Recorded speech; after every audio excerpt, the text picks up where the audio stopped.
बिस्मिल्लाहिर्रहमानिर्रहीम। अस्सलामु अलैकुम। आप देख रहे हैं यूट्यूब चैनल आम सी बातें। क्या अब भी अदालतें नोटिस लेंगी या तहरीक लब्बैक के कारकुनों का खून बहुत सस्ता है और किसी को फर्क नहीं पड़ता? इस वीडियो में हम इसी के मुतालिक बात करेंगे। नाज़रीन कराम, पाकिस्तान में छुट्टी वाले दिन अदालतें खोलकर इमरान खान, मरियम नवाज और शहबाज शरीफ को रिलीफ दिया जाता रहा है। यहाँ तक कि जब 25 मई को इमरान खान ने अपने लॉन्ग मार्च का आगाज किया तो हुकूमत ने कंटेनर लगाकर तमाम रास्ते बंद कर दिए।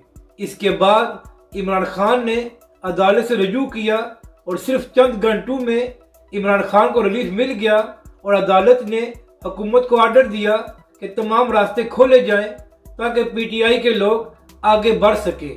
नाजरीन कराम, कल तहरीक लब्बैक पाकिस्तान ने हरीपुर में अल्लामा साद हुसैन रिजवी की क़यादत में मिलाद का जुलूस निकाला। यहाँ पर अहम बात यह है कि अदालत ने भी तहरीक लब्बैक के हक में फैसला दिया था कि तहरीक लब्बैक हरीपुर में मिलाद का जुलूस निकाल सकती है और तहरीक लब्बैक ने मुआहदे की खिलाफ वर्जी भी नहीं की, मगर इसके बावजूद पुलिस की जानब से तहरीक लब्बैक के कारकुनों पर शेलिंग की गई और गोलियां बरसाई गई, जिसकी वजह से तहरीक लब्बैक के 4 कारकुन शहीद हो गए और बहुत से जख्मी हुए हैं।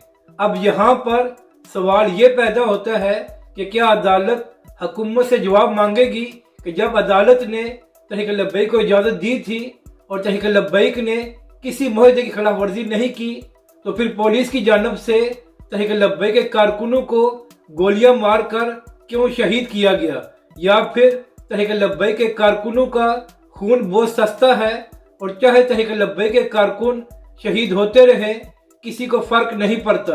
अपनी राय का जरूर इजहार करें कि आपको ये वीडियो कैसी लगी और हमारे इस चैनल को भी सब्सक्राइब करें।